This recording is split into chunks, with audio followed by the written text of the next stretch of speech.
Today we are hiking Millard Canyon Trail. The trail begins just after the campground and up a mini waterfall.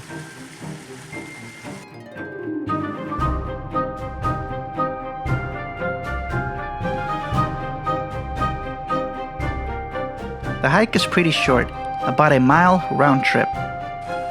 For the most part, we followed the trail along the stream, but found ourselves crossing it over rocks and logs, which was pretty fun.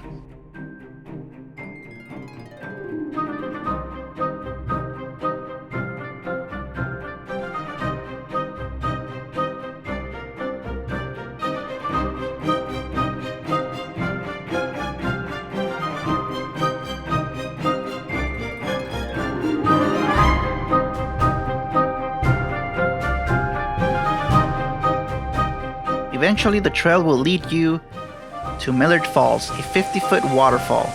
Not too big, but nonetheless a beautiful sight and a nice way to end the trail.